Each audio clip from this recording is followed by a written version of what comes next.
Because remember, the beauty of Annie is that while she is strong, what we've learned from LPL teams is that it's the Annie-Wukong duo that makes it really, really strong. So the question for BLG now is, well, hang on. Do we get ourselves Annie Lulu? Do we get ourselves Annie Maokai? Do we even care about Annie? Maybe we just want the Maokai Lulu? And it looks like that they're saying, we want ourselves the Annie. Currently will lock that in. Alongside that, can look towards AD carry here. Could also go into the jungle, get the Maokai as your second pick. Night all time on the Jayce. 80% win rate over 19 games. He's pretty confident on the champ. And instead, BLG will go towards support. Lulu going to get locked in for them. Yeah, and no matter what you're picking on the side there for blue side, this is the goal for BLG with the Jinx ban. Boom, they get both of them. They've got the snap initiation as well as the scaling Lulu to supplement that presumed Zeri pick for them. Maokai makes a lot of sense here for JDG. I think that they could also look to get themselves the Rakan if they consider it that powerful. The concern you then have is if you do want to pair it up alongside the Xayah. Yeah. Oh, hang on, a last minute pivot here for JDG. They're going to take Good denial. the Zeri for themselves. BLG can, of course, still go for the Aphelios. Then take the Rakan for themselves here for JDG. Get missing that engage. Get that Zeri plus Rakan combination. But maybe they don't care about the Vayne. Rakan. Maybe they still just go for the Maokai instead. Yeah. Looks like that they do. It's just so good right now. Medic knows he's a support player. He's a Rakan one trick. He's a Or he used Rakan to Not one anymore. trick. Nautilus one trick now. But yeah. Rakan incredibly strong, especially when you have a primary engage to team it up alongside. Does cede a lot of time in the lane, though. You really don't have the pressure to push up into a Lulu because you just get auto attack from range. The Q buffs that happened a few patches ago do help Rakan sustain through it, but the expectation is that BLG should be able to get the push in the bottom lane early on.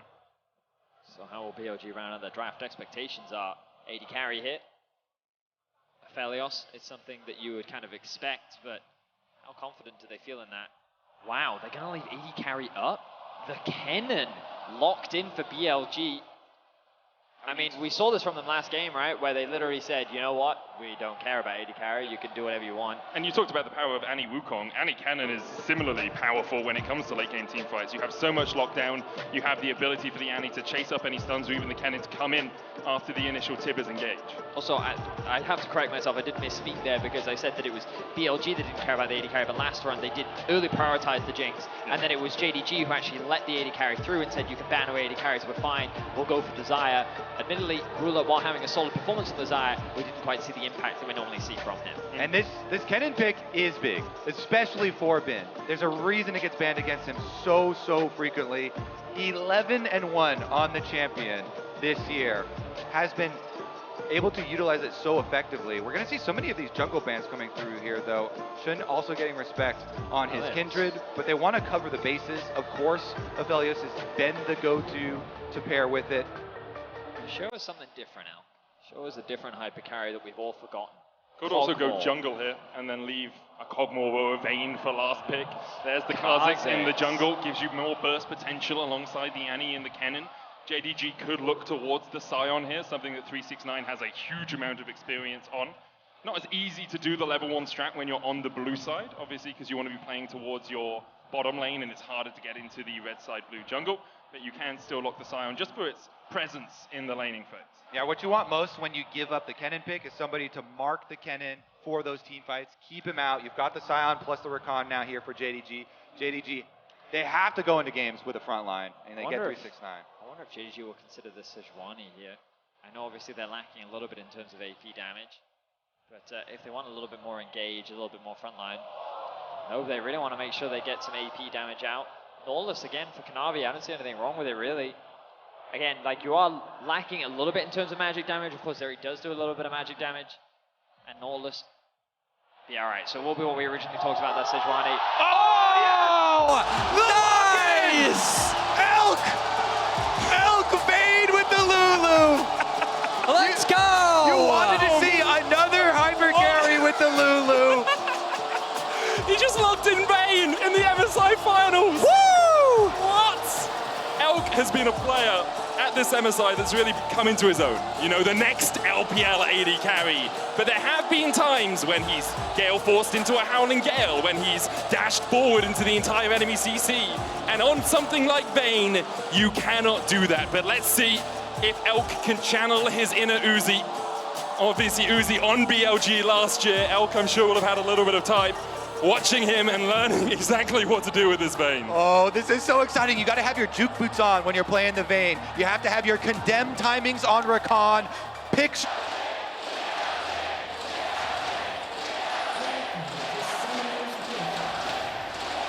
BLG has so much swag, it's insane. The entire arena here erupting. You want to talk about mojo? This is a mojo pick if I've ever seen one. And it's something that the new format does give you the leeway to do. You have the momentum from beating Gen G, from beating T1. Missing an out. We were to each other. Obviously, we're on the team together and on from the side. Come on, don't talk to my AD carry like that. Jealous of the X.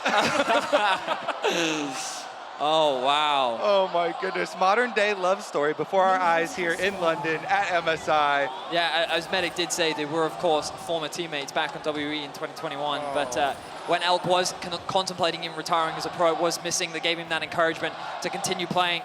Yeah. And so much credit has been given to Missing to encourage Elk's future career. Now here he is on the Vayne, we've talked a lot about it, but like Kobe, I mean, when we look at it compositionally, I think, okay, Vayne into all this front line, like, that's pretty good. But in terms of lane, like, I don't have a lot of experience, but talking like Vayne Zeri is not a matchup that I often see. And you gotta look at the support too, because the Rakan is so much a part of it here. It's gonna be really hard to get any engages off. Into a Lulu Vayne, Condemn is ready. Missing might just get spaced the whole laning phase here. We'll see about BLG. It's also a very risky composition if you're talking about looking at it holistically. Whenever you're running all damage, of course, your clicks have to be so precise here for them to actually make use of it, because JDG, they've got the guaranteed front line. 369 Kanavi will move up into you. They have the Shock Blast as well. Knight already, warming up his Jayce, performing very well with it, so we'll see about him too. It's only the third Vayne we've seen in MSI qualifying regions this year. Has a 0% win rate, so I'm sure Elk wants to turn that one around. It was buffed on 13.6, a little bit more damage, movement speed on the passive, a bit more damage on the Q as Knight caught out. Yagao could flash stun here. Knight holds the flash himself, and Yagao will just back to the lane. Knight down to half HP though. So Shun already making his presence known on the Rift. No summoner spells traded, as you highlighted, Medic. But Sejuani doing a full bot side clear into top side. This does mean that the jungle is likely going to be matching around this scuttle, but with no priority in the top lane, and Knight losing a lot of HP. Nice trade from BLG's bot lane, missing chunks to about 25% of his HP. Yeah, it's pain for the Rakan here in this matchup, but I really want to highlight Shun for that gank on mid.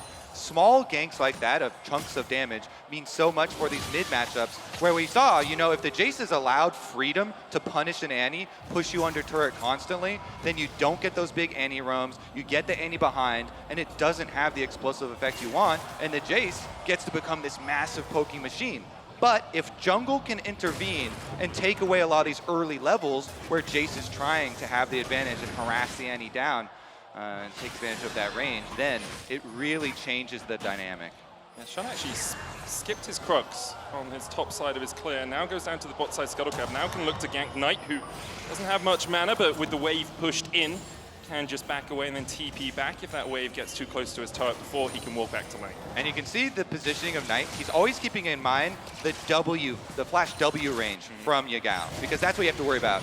The Q range, not as scary because the travel time of the stun gives you extra a little bit of time, but he makes sure that he's not going to let Yagao move up through minions towards him to get the instant W1 off there and allow Shun to get in.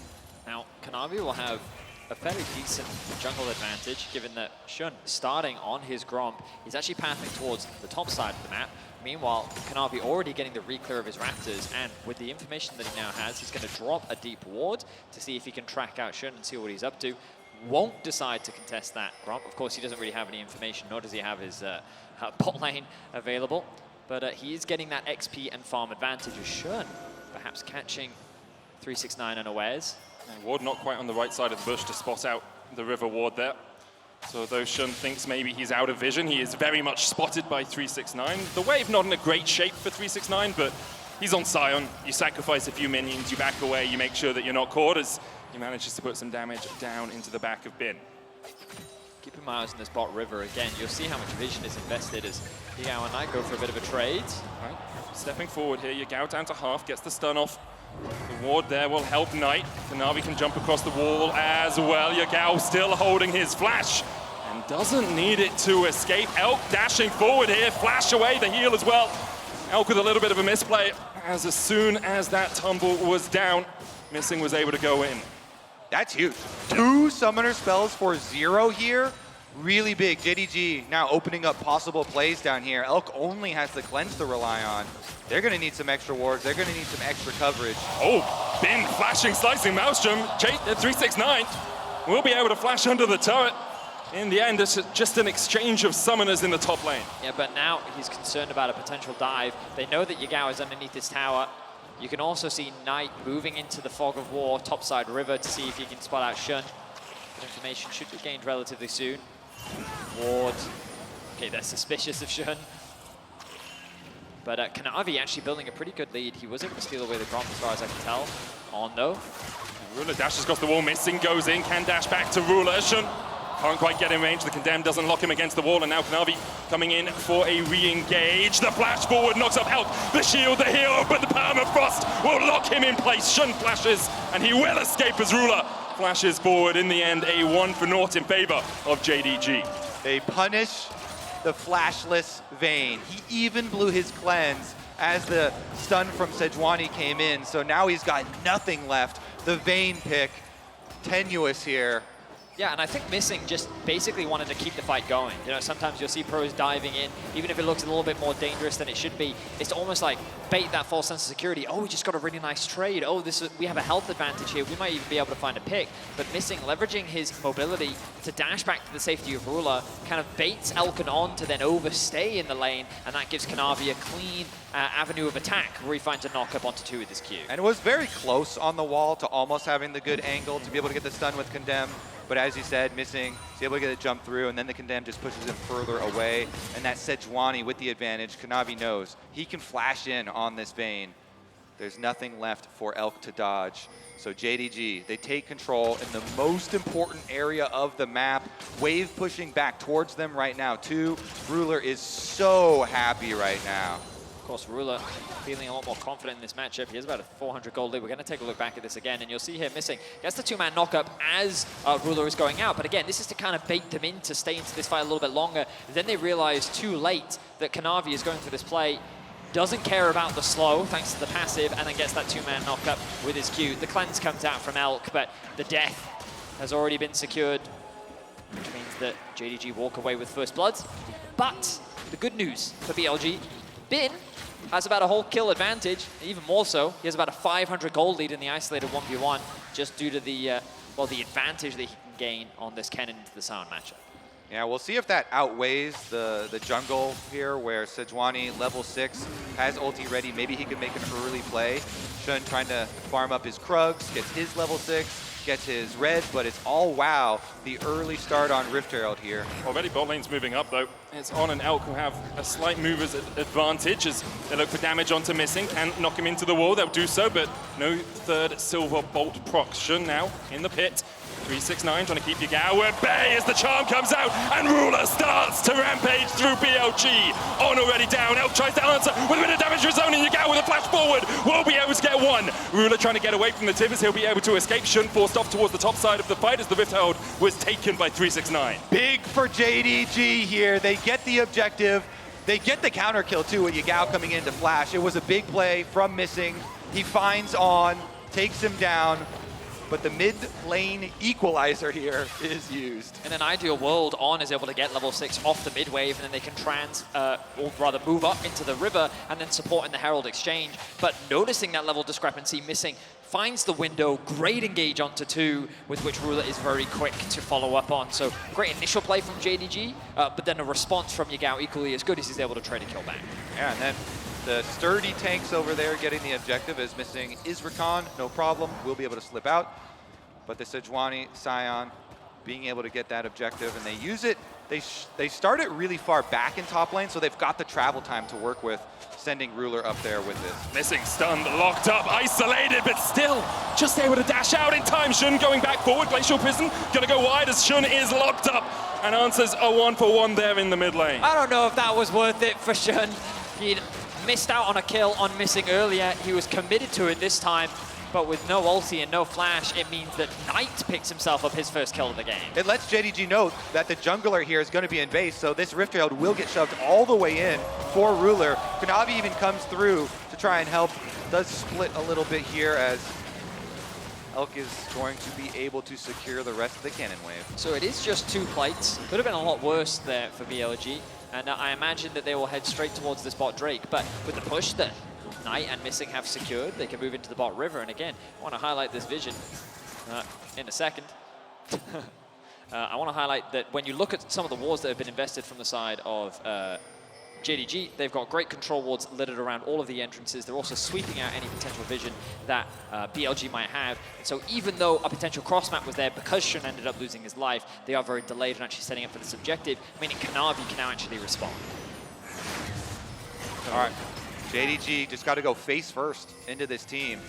Sion ultimate is ready, 369. Just get down here and try and mark the Kennen. Bin does have ultimate and flash ready. He's still sitting top. Oh, he's walking back top, yeah. No teleport, he's walking back top. Looks like they're making the call to give it. Only the first dragon of the game, so not too consequential in the long term, and it's a little bit late as well, not a pre-10-minute one. So JDG, even if they started stacking up from here, would still have to wait 20 minutes before they found Soul.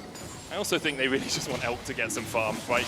Vayne, very low range, wants to get that first item, Shield Bow or a Blade of the Ruin King as well, possibly. We'll see where Elk decides to go as he trades with Ruler in the bottom lane. I just feel that this game is going to get really difficult for BLG to play because 369 has all these answers for Bin for team fights. Not for lane at all, but in going spellbook, you see here, he preemptively, you swap over to the exhaust for the team fight possibility. Once he saw Bin walking back on lane on the minions, he was like, okay, great. They decided to give it up. I know he doesn't have teleport. I'll go back to lane as well. So JDG, Dragon number 1, they start their momentum building now. Shun just very happily stealing away these camps. About 1,000 gold lead for JDG. Double exhaust for them as well, as you say, with a spellbook exhaust for 369 and Missing having one. So if ever 369 is trying to deal with, Yagao or with Elk, you still have that extra tool to isolate Bin in the fight later on. Yep, since BLG are all damage, anybody's pretty good target for exhaust. Be able to shut Or perhaps them that's the plan, down. Kobe. There are too many targets. So who do you exhaust? Well, I'd say Kennen one, and then Yeah, I'd probably say either the I'd Annie even or the say Kennen Vayne. too sometimes. Yeah, use both. Good interrupt. Ulti from Kanavi. Glacial Prison finds his mark, and now Yagao caught out by Knight. Another kill over to the JDG mid laner, and with that pressure, should be able to get at least one more plate out of this mid lane tower. Kanavi stepping forward into Shun's jungle. Does have the support of Missing, and this might just be a blue buff steal. Yeah, beautiful stuff from JDG. They know these tanks, this front line, just go face first into the BLG member. And if you hit your skill shot, if you hit the stun, job's done. There's no way Yagao wants to waste his flash though. He's saving it. It's Jayce, lightning crash coming out from Ruler. The damage already down onto Elk. Kanavi is around the corner here, and Elk perhaps just trying to chunk out Ruler so that the dive really couldn't materialize. Elk at half HP though, and an Immortal Shield Bow for Ruler, a flash and a cleanse for him, as well as Knight continues to chip away at this mid lane turret. Yagao has the TP, not yet unleashed, 5 seconds on that, maybe saving it in case he needed to get down towards this bottom lane. Ruler has such nice trading against the Vayne.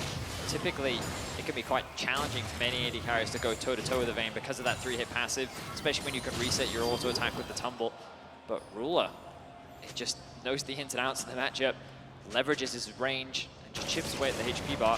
You already highlighted Medic. He has such a big item advantage. He's going to get himself the first tower of the game. Knight is very close to securing that mid-tier 1 as well. And just bot mid going very favorably for JDG. If we contrast this to last game, while we did see JDG finding a couple of advantages, they were struggling in terms of control around this Dragon in particular, which gave BLG a huge win condition later. But this time around, it's only Bin that's finding leads in the early game. And is that not the most iconic, JDG graph right there? They sacrifice 369, tank on top side. He doesn't care. He's still going to provide so much value to the team in these team fights. And having a fed Zeri, a fed Jayce, has been such a strong recipe for success here. Kanavi leading the way on the Sejuani. Rift Herald #2 is available, so another chance for JDG to force BLG's hand. Probably should just call it. BLG do like to take a skirmish when they can, but 3,000 gold down, I think it might not be the best of situations for them to try and fight. Crown now finished on Yagao. Realizes that there's quite a lot of damage coming out from JDG, although Crown, when it's going to be propped by Knight relatively easily, not always the most efficient item when you can be poked down. Let's help reduce a little bit of that poke, at least. Now, BLG's whole hope is to be able to just surprise and flash onto the back line of JDG with all of their damage, but it's so difficult to do, and that's why people get so hyped for these types of team comps when BLG pull this out. It's because it's so risky. Yep. It's so hard to pull off. Especially when we think about how so many of the fights at this tournament have just been very traditional front to backs, you know. Oh, tank press R. Oh, other tank press R. Did the carries get caught? Yes. Ooh. Well, BLG don't have that conventional approach. So far, they've conceded all of the early neutrals. Both Heralds have gone in favor of JDG. Next Dragon spawning in about 40 seconds. It is, of course, the Cloud. I wonder if BLG is saying we want to fight this, mainly because the Vayne is still quite weak. First item now completed. When you kind of look at their counterparts, JDG's carries are in such a great position. Stun on to Kanavi here, missing, falling low as well as Tibbers will chase them out, just trying to chunk them before the Dragon really kicks off. In the end, it's just Yagao's ultimate invested there. Kanavi can use the Herald back recall to get back to this a little bit quicker. Bounties now available for BLG as they fall 4,000 gold down. And the thing is, if BLG can find 1 or 2 fights, they're very much back in the game. But right now, JDG just aren't giving them anything to really grasp hold of. They're not giving them an avenue to approach these fights. Yeah. That's the benefit of also having your front line, is they can face check rushes. Yep. It makes it so much easier to control the vision game. And it's even Rakan, who's not that tanky, has the extra dash that we just saw utilized very effectively. And BLG know it's so risky for them. Just trade Dragon for objective bounties. Okay, and flash forward for the Wild God, knock up and missing will fall to On. Meanwhile, in the top lane, Knight TPing behind Bin. He does have the flash, can try and get across this wall. He gets there, the blast cone available to him as well. The TP in, Yagao immediately flashes away. And BLG will survive to fight another day.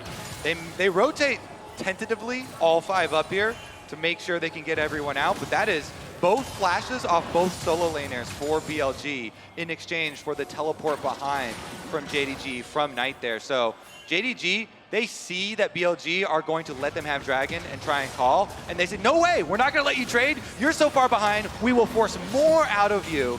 So really big 5-head teleport here from Knight. Not only do they stop the play, they get the flashes, and they get the turrets. Good All trade. right, it's not that much damage, Yeah, it's just the ante. But it's just, we're continuing to see this great control from JDG. Yeah. We saw this a lot in their series versus T1. I was also expecting what happened the last time BLG and JDG fought each other, where it was just fight, fight, fight, fight, fight. But again, a much more controlled play as they go for the fight. Glacier Prison's gonna hit, and immediately Yagao is just gone. Taken out by JDG as they secure the tier 2 as well in the top lane. Red team's turret has been destroyed. And now JDG go back to just pushing the lanes, gaining control of vision, gaining control of the map. Yeah, the objective remains the same. Just go face first into BLG members. As long as you don't get surprised by that flash play, you've got the front line to do it. Kanavi led the way on top side, 369. Despite the troubles early on, unperturbed in the bottom side, in the side lane now, he's tanky enough. And it's just, it all started with that bot lane play where they were able to, in the 2 versus 2, get Elk's flash and cleanse, which meant that they could then find that gank from Kanavi. The second that Ruler got a small lead, he has very quickly ballooned it. 369 now in danger. Stunned up, isolated for the moment, but Kanavi is here to help his buddy. Bin getting forced away, Shun has to flash as well. 369 falling low to the silver box, but now Kanavi takes over tanking duties, and even condemned into the wall, he condemns BLG to death. The collapse begins from JDG and On, trying to heal, trying to get away. Elk doing the same, he has the flash, has the cleanse, will use it to escape the decimating smash, but On cannot do that, and he's turned off. Bin now put in the trash by JDG. JDG is merciless as they protect their top laner. BLG tried to find a collapse, they tried to find a pick, but JDG was more than ready. 3 members die on BLG. And as excited as we were for this Vayne, it feels like BLG's comp is never being given an opportunity to really show its strength. Yeah, excellent usage of tanks by JDG. You see the advantage there. 369, he's not scared at all. He's not gonna flash over the wall away from a 2v1. He can soak it up, wait for the reinforcements to arrive. Even though he gets pincered here, he doesn't care. He's able to fight them off, and as soon as Kanavi gets close enough, he just makes the turn on to Bin. Kennen already used ult. It barely scratched 369. He's down to 50%. And then look at Kanavi. He'll be able to finish this off. He has Aftershock. The W2 hits. The bug is down. It's just too good. They've got the range from Knight backing them up behind the safety of those two tanks, and they run them down. The fight is also very scattered for BLG, right? You have On trying to come in from the top side of the river. He has no real way to contribute. He uses his ultimate very early to stop Knight from diving onto him, and then basically he spends most of that fight just running away from multiple damage threats from JDG, hunting him down. JDG now, though, have their eyes on Bin. Kanavi across the wall, the Glacial Prison hits the Hextech Rocket Belt, not enough to escape, and now Knight 6-0-1 on this Jayce. You have to wonder, gentlemen, if the Jayce has been the problem the whole time. It feels so. Knight's Jayce once again having a pop-off performance. The Baron will be started, the Baron will be uncontested, and JDG in clinical and dominant fashion are looking to secure game 3. And for BLG, 9,000 gold down. There's only scraps to be picked up from aside the table. 369 charging down towards this bottom lane to try and answer. The Ginsu's finished for Elk. Maybe it's enough, but I very much doubt it. As Shun caught out hit, the Tibbers used just to stop the decimating smash. As 369 may have been able to win out that 2v1. Yeah, BLG in this game, I think, have just strayed a little bit too far from the light. you can play Bin, Gwen. You can have some carries topside, but not carries everywhere. If you forego the tanks, then it's just so easy for JDG to move in. And you mentioned the Jayce. The shock blast just hit like a truck. The poke damage is not really poke. The poke damage is gonna run you through. I do get the Vayne pick though. The passive called Night Hunter, and obviously the Nightman is on the enemy team in the mid lane, so perhaps Elk thought there was a little bit of a lore advantage as JDG continued to step forward here. Kanavi low though, forced to flash away. Bin looking for the flank. Does not have the flash, I think it's just come off cooldown. With Maelstrom as well. With that Rage Blade for Elk, the dream scenario, trying to use that true damage to cut through tanks is, it's the theory, but you have to get pretty late to actually be able to do that safely. And JDG don't look like they're going to let BLG get to the super duper end game. 23 minutes in, already pushing on 2 inhibitors at the same time. Kanavi taking the Dragon. It's a Mountain Drake for them, would put them at Soul Point. TP behind Elk. Still defending under the tower. Bin is taking the longest flank I've seen in years. Starts off in Narnia. Let's see perhaps if he can find out Ruler. Still a flash and a cleanse though for the Zeri. Dashes in, lightning crash, cleanse away, flash away from the slicing Maelstrom. And now it's all on Elk to try and really open up. But immediately JDG just dive back in. There's no escape from Knight as he finds the kills. The double for Ruler as well. BLG's backs are completely against the wall, and in a last hope of desperation, Bin tries to find the flank, but it is the flanker that is crushed. JDG, with a near-perfect game, will stomp BLG. And put themselves on match point, title point for JDG, for Knight and Ruler, who have waited so long for the sweet, sweet victory. They are now just 1 game away.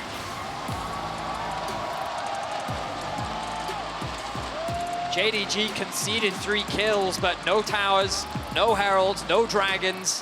From start to finish, it was just decimation. And you talked about this multiple carry threat, Kobe. It felt like that they were a 0 threat composition by the end of that game. I just like how JDG used that strategy that we identified BLG using against T1 against them, banning out the Jinx. They are not going to let you choose the Zeri. They will have the Zeri, and they will build a fortress around it. In the end, the Zeri doesn't even really matter, and it's the Jayce that does a lot of the carrying and the tanks. But massive, massive stuff there. The rock that is JDG holding strong here. And we continue to see just how good they are at suffocating their opponent when they get an early lead. I just have to look back to Elk's tumble forward into missing jumping in, and that flash being burned and that cleanse being burned.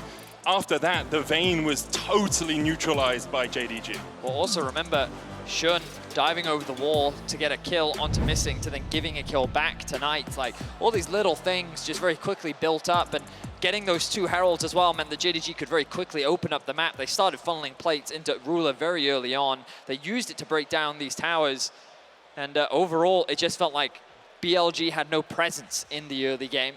I do trust this team to be able to find drafts and ways back. He's saying he predicted the 3-2, and so this is where the pressure will be on.